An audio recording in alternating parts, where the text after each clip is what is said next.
As 5 linguagens do amor. Capítulo 7. A quarta linguagem do amor, formas de servir. Antes de nos despedirmos de Jim e Janice, reexaminemos a resposta dele à minha pergunta.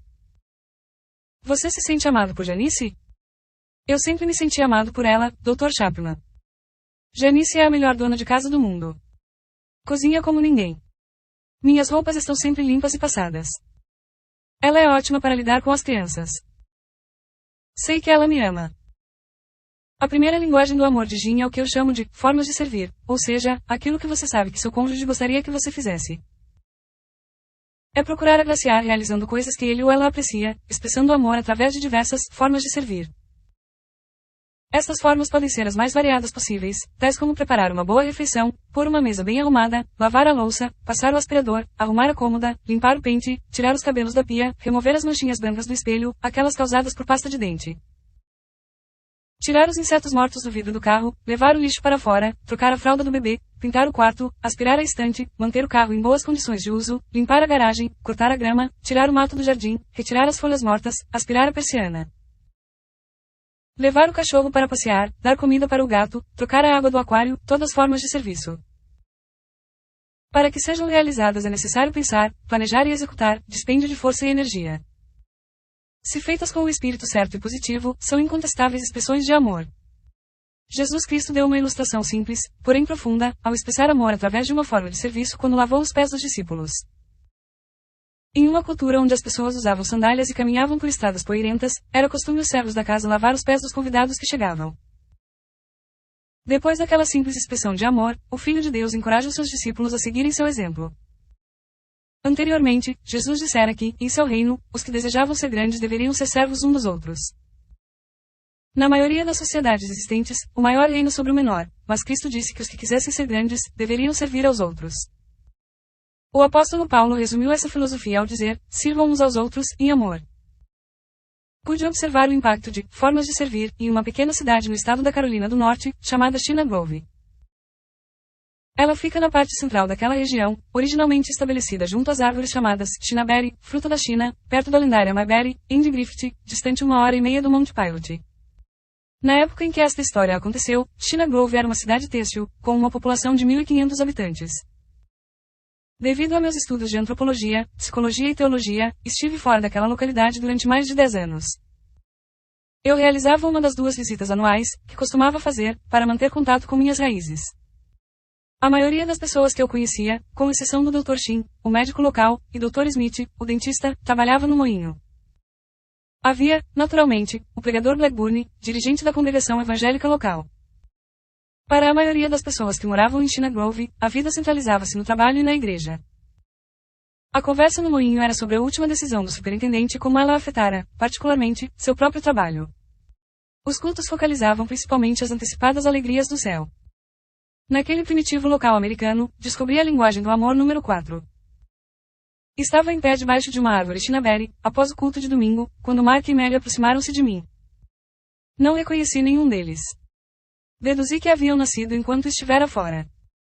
Apresentando-se, Mark disse: pelo que entendi, o senhor ministra estudo sobre aconselhamento conjugal, não é verdade? Sorri e lhes respondi: sim, estou começando. Ele então me interrogou: é possível um casamento dar certo, se o casal discorda em tudo?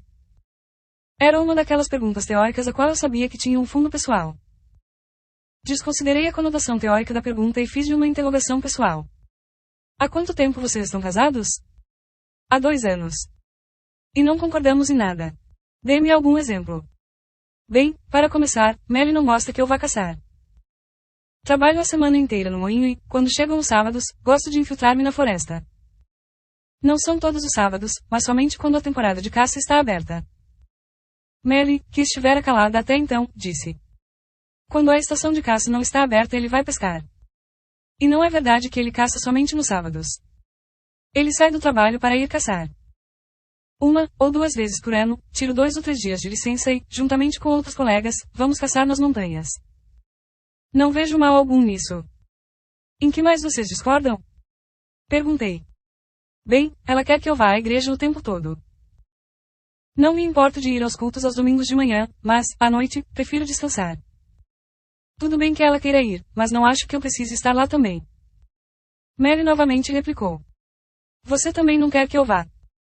Faz escândalo cada vez que eu passo pela porta em direção à igreja. Sabia que aquela conversa não deveria continuar ali, embaixo daquela árvore e em frente à igreja. Como um jovem aspirante a conselheiro, achei que me metia em algo muito complicado para mim, mas como tinha sido treinado para fazer perguntas e ouvir, continuei. Em que mais vocês discordam? Dessa vez, Mary respondeu. Ele quer que eu fique em casa o dia inteiro e faça todo o serviço doméstico. Fica simplesmente maluco se eu visito minha mãe, ou saio para fazer compras ou qualquer outra coisa. Ele imediatamente interrompeu. Eu não me importo que ela visite sua mãe. No entanto, quando chego em casa, gosto de achar tudo em ordem. Há semanas em que ela não arruma nem a cama durante 3 ou 4 dias e nos outros, quando chego, ela nem ao menos começou o jantar. Trabalho duro e gostaria de alimentar-me logo ao chegar. Além disso, a casa está sempre na maior bagunça. Há brinquedos do bebê espalhados por todo lugar, e ele está sempre sujo. Não gosto de sujeira. Acho que ela se sentiria feliz se vivesse em um chiqueiro. Não somos ricos e moramos em uma pequena casa do moinho, mas pelo menos ela poderia ser limpa. Mary então perguntou. O que o senhor acha de ele me dar uma ajuda em casa? Ele age como se os esposos não precisassem jamais ajudar.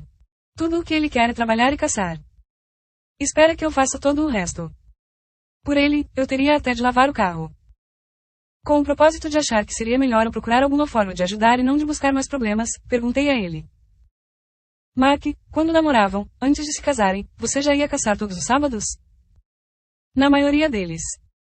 Mas eu sempre chegava em casa a tempo de vê-la no sábado à noite.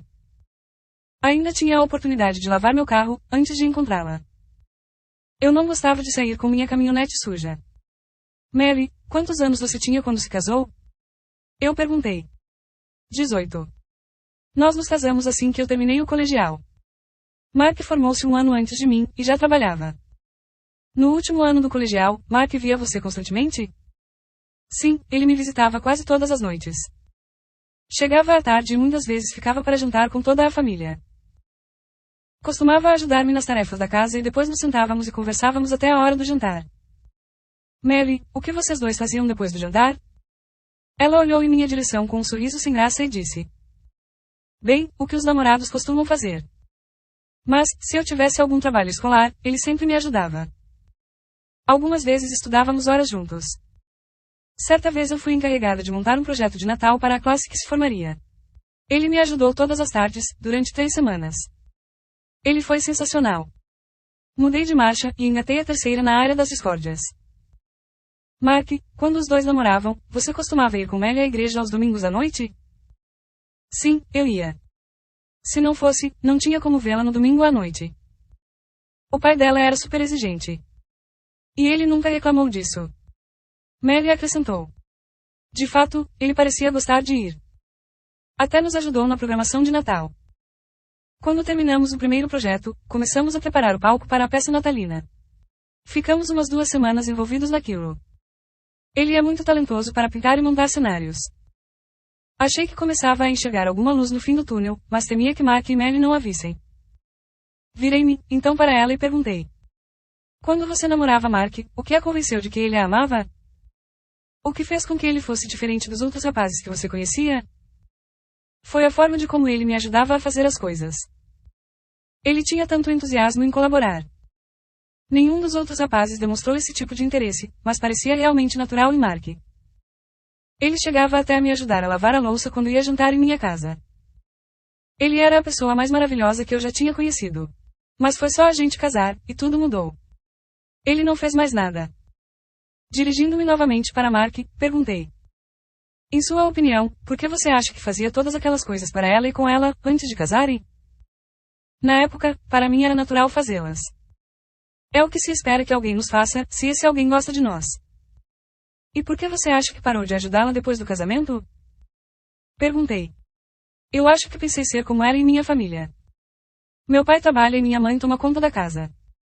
Nunca ouvi aspirar o pó, lavar louça ou fazer qualquer outro serviço doméstico.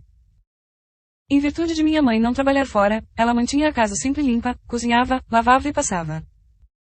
Acho que simplesmente pensei que deveria agir como meu pai. Torcendo para que ele raciocinasse como eu, perguntei. Mark, 1 minuto atrás o que você ouviu Mary responder, quando perguntei o que a fez sentir-se amado por você durante o namoro? Ele respondeu. O fato de eu ajudá-la a fazer as coisas e realizá-las ao lado dela. Os pedidos direcionam o amor, mas cobranças impedem que ele seja liberado. Ainda dirigi-me a Mark e perguntei. Dá para você entender como ela se sentiu rejeitada quando você parou de ajudá-la? Ele sacudiu a cabeça para cima e para baixo. Então afirmei. Também é compreensível que você tenha seguido o modelo do casamento de seus pais. A maioria de nós faz isso, mas sua mudança de comportamento com Melly foi muito radical. Isso fez com que ela achasse que seu amor por ela havia terminado. Depois virei-me para Melly e disse-lhe. O que você ouviu Mark responder, quando perguntei a ele o porquê dele ajudá-la na época de namoro? Ele disse que são coisas as quais se espera que se façam quando uma pessoa gosta de outra. Ele realizava aquilo para demonstrar seu amor por mim. Ela acrescentou que aquilo era natural nele. Porque na mente dele era essa a forma de se demonstrar amor. Então lhe perguntei. Quando os dois se casaram e foram morar em sua própria residência, ele esperou para ver o que você faria para demonstrar-lhe amor. Suas expectativas eram que mantivesse a casa limpa, cozinhasse, etc. Resumindo, ele aguardou que fizesse coisas por ele como expressão de seu amor. Você entende que, por não vê-la realizar o que esperava, ele passou a não sentir-se mais amado? Agora era Melly quem balançava a cabeça. E eu continuei. Meu ponto de vista do porquê de ambos estarem tão infelizes é que nenhum de vocês demonstra amor um pelo outro, através de atos de bondade. Melly disse. Acho que você está certo e o motivo pelo qual parei de fazer as coisas para ele, foi porque me ressenti de tanta cobrança. Era como se ele quisesse fazer com que eu ficasse igual à mãe dele. Eu concordei com ela. Você está certa. Ninguém gosta de fazer as coisas forçadamente. O próprio amor é entregue espontaneamente. O amor não pode ser obrigatório. Podemos solicitar que os outros façam algumas coisas para nós, mas não devemos exigi-las. Pedidos direcionam o amor, mas cobranças impedem que ele seja liberado. Mark interrompeu-me e disse. É isso mesmo, Dr. Chapman, ela está certa. Tenho realmente feito muitas cobranças e críticas a Melly porque estou desapontado com ela como esposa. Disse mesmo algumas coisas muito cruéis, que devem ter feito com que ela ficasse muito magoada comigo. Olhando para ambos, disse-lhes. Acredito que as coisas agora podem ser consertadas. Tirei um bloco de papel do meu bolso e destaquei 2 folhas. Vamos tentar uma coisa. Quero que cada um de vocês se sente nos degraus da igreja e faça uma lista de pedidos. Mark, gostaria que preparasse uma relação de 3 ou 4 coisas que, se Melly resolvesse fazê-las, levariam você a se sentir amado quando chegasse a casa no final do dia. Se ter as camas arrumadas é muito importante, então coloque isso no papel. Virei-me para Melly e disse-lhe o mesmo. Melly, quero que você faça uma lista de 3 ou 4 coisas com as quais realmente gostaria que Mark a ajudasse, atitudes que, se ele as praticasse, ajudariam você a acreditar que ele a ama. Aprecio muito as listas. Elas nos forçam a pensar de forma completa. Após 5 ou 6 minutos, eles me entregaram suas listas. A de Mark ficou assim. 1. Arrumar as camas diariamente. 2. Lavar o rosto do bebê quando eu estiver para chegar em casa. 3. Colocar seus sapatos na sapateira antes que eu chegue em casa. 4. Tentar, pelo menos, começar o jantar antes de eu chegar, de forma que possamos nos alimentar 30 a 45 minutos após a minha chegada. Li a lista de Mark em voz alta e disse. Posso entender que, se Melly decidir fazer estas 4 coisas, você as verá como formas dela demonstrar amor por você? Ele respondeu. É isso mesmo. Se ela fizer estas 4 coisas, isso certamente cooperará muito para que eu mude minha atitude para com ela. Em seguida, li a lista de Melly. 1. Gostaria que ele lavasse o carro uma vez por semana e não esperasse isso de mim. 2. Gostaria que ele trocasse a fralda do bebê quando chegasse em casa, especialmente quando estou atarefada na cozinha no preparo do jantar. 3. Gostaria que ele passasse o aspirador na casa para mim, pelo menos uma vez por semana. 4.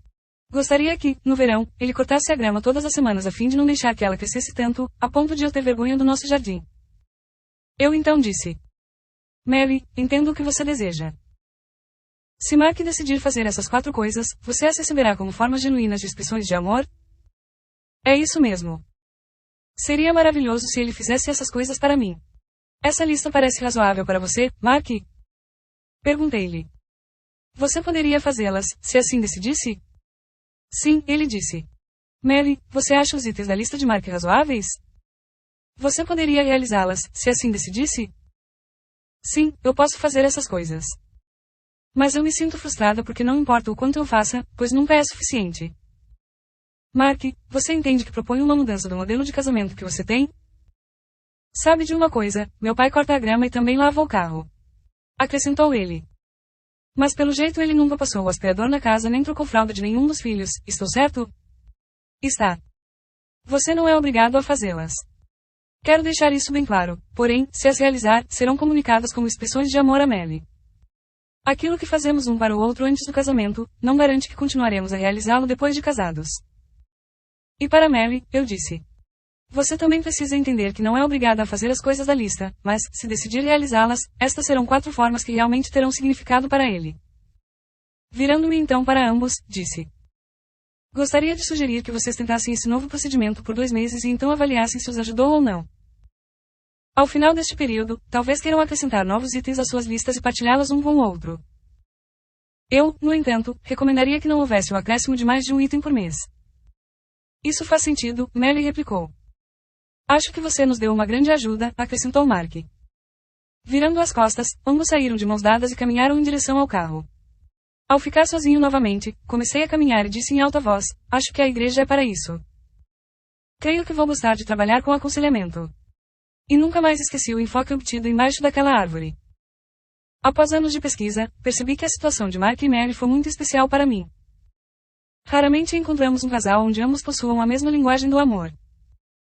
Tanto para Mark como para Melly, formas de servir era sua primeira linguagem do amor. Centenas de pessoas identificam-se com uma ou outra e reconhecem que a principal forma através da qual sentem-se amadas por seus cônjuges é através de formas de servir. Guardar os sapatos, trocar as fraldas do bebê, lavar louça ou o carro, aspirar o pó ou cortar a grama falam muito alto para aqueles cuja primeira linguagem do amor é formas de servir.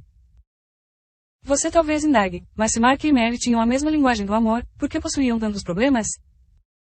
A resposta está no fato de que eles falavam dialetos diferentes. Eles faziam coisas um para o outro, mas não as que consideravam as mais importantes.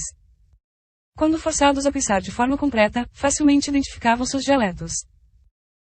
Para Melly, era lavar o carro, trocar a fralda do bebê, aspirar o pó e cortar a grama, ao passo que para Mark era arrumar as camas, lavar o rosto do bebê, guardar os sapatos na sapateira e já ter o jantar começado ao chegar em casa. Quando começaram a falar os dialetos certos, os tanques do amor de ambos começaram a encher.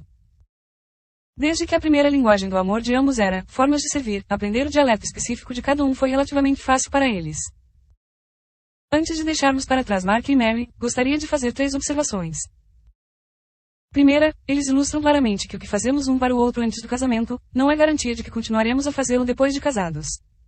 Antes do matrimônio somos levados pela força da paixão. Após o casamento, voltamos a ser as pessoas que éramos antes de nos apaixonarmos. Nossas ações são influenciadas pelo modelo de nossos pais, nossa própria personalidade, nossa percepção do amor, nossas emoções, necessidades e nossos desejos. Apenas uma coisa é certa sobre nosso comportamento, não será o mesmo da época em que estávamos apaixonados. E isso me leva à segunda verdade ilustrada por Mark e Melly. Amor é uma decisão, e não pode ser coagido. Mark e Melly criticavam o comportamento um do outro e não chegavam a lugar algum. A partir do ponto em que decidiram fazer pedidos um ao outro, e não cobranças, o casamento tomou outro rumo. Críticas e cobranças não levam a lugar algum. O excesso de observações pode levar um cônjuge a concordar com o outro. Ele pode fazer as coisas do modo dela ou vice-versa, mas, muito provavelmente, aquela não será uma expressão de amor. Você pode dar outra direção ao amor através de pedidos. Eu gostaria muito que lavasse o carro, trocasse a fralda do bebê, cortasse a grama, porém, não há como colocarmos em alguém à vontade para tal. Cada um de nós decide diariamente amar ou não nossos cônjuges. Se escolhermos gostar dele, então a expressão desse amor da forma que seu cônjuge solicita, torná-lo a mais efetivo em termos emocionais. Há uma terceira verdade, que somente é ouvida pelos amantes mais maduros. As críticas de meu cônjuge sobre meu comportamento fornecem-me dicas quentes a respeito de sua primeira linguagem do amor. As pessoas tendem a criticar mais seus cônjuges na área em que eles mesmos têm suas mais profundas necessidades emocionais. A observação que fazem é uma forma inútil de suplicar amor. Se conseguirmos entender essa característica, tornaremos estas críticas mais produtivas. Uma esposa poderá dizer a seu marido, após ser observada por ele: parece-me que isso é algo muito importante para você. Poderia explicar por que considera tal coisa tão crucial? Críticas exigem explicações. Uma conversa poderá transformar a crítica mais em pedido do que em cobrança. A constante reprovação de Mélia Cassidmark não significava que ela odiava aquele esporte. Ela culpava isso por deixá-lo impossibilitado de lavar o carro, aspirar o pó e cortar a grama.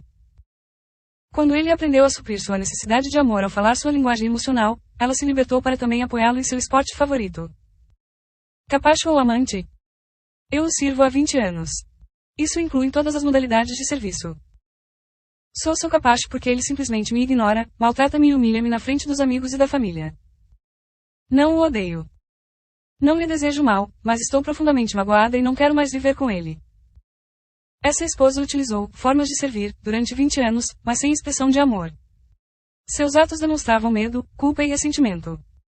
Devido às mudanças sociológicas dos últimos 30 anos, não há mais um estereótipo do papel do esposo e nem da esposa, na sociedade moderna. Um capacho é um objeto inanimado. Você pode limpar seus pés nele, chutá-lo, colocá-lo de lado, ou fazer qualquer outra coisa que deseje.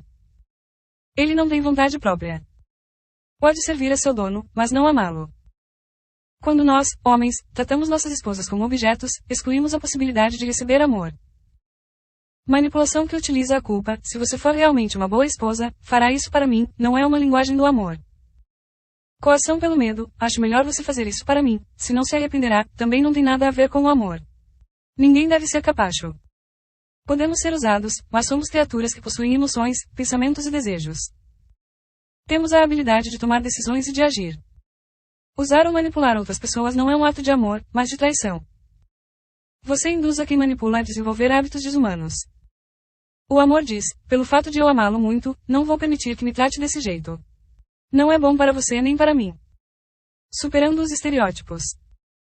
O aprendizado da linguagem do amor, formas de servir, implica que examinemos nossos estereótipos dos papéis de esposo e esposa. Mark fazia o que a maioria de nós, maridos, realiza normalmente.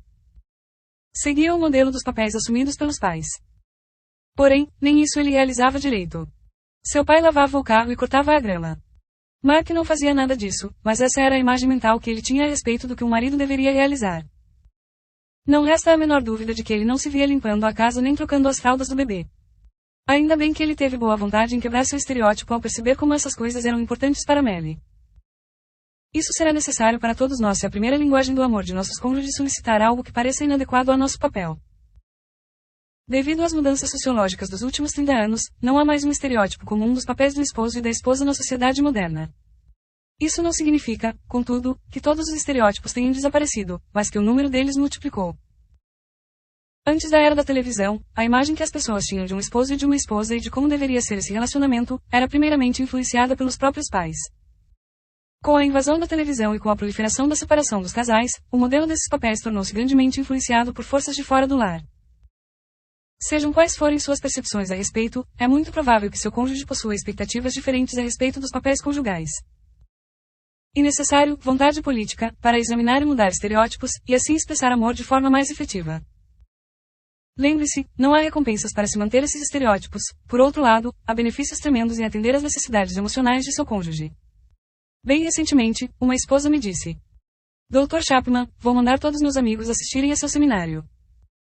E eu, então, lhe perguntei: por que você fará isso? Porque meu casamento mudou radicalmente. Antes do seminário, Bob nunca me ajudava em nada.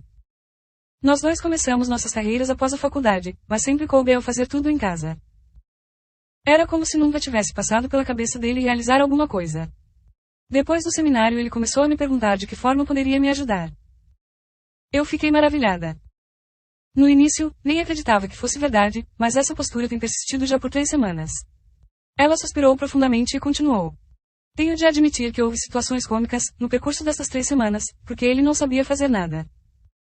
A primeira vez em que colocou a roupa para lavar, ao invés de usar detergente diluído, colocou o alvejante. Nossas toalhas azuis ganharam, lindas, bolas brancas. Depois, chegou a hora de ele utilizar pela primeira vez nosso triturador de lixo. Pareceu estranho quando começou a sair espuma de sabão na pia ao lado. Nós paramos o processo, e depois de desligar a máquina coloquei minha mão na abertura do aparelho. Tirei dali 1/4 de um pedaço de sabão em barra que antes daquela aventura estava inteirinho. Mas ele me amava de acordo com a minha linguagem e meu tanque do amor enchia-se gradativamente. Agora ele já sabe fazer de tudo em casa e ajuda-me muito. Temos, também, bons momentos juntos porque não preciso trabalhar o tempo todo. E, pode crer, também aprendi a linguagem dele e mantenho seu tanque cheio. Foi assim tão simples? Simples. Sim. Fácil? Não. Bob teve de trabalhar duro para quebrar o estereótipo com o qual convivera durante 35 anos. Não foi do dia para a noite, mas ele com certeza poderá dizer que aprender a primeira linguagem do amor de sua esposa e decidir-se por utilizá-la fez uma diferença tremenda no clima emocional de seu casamento. Peçamos, agora, para a linguagem do amor número 5.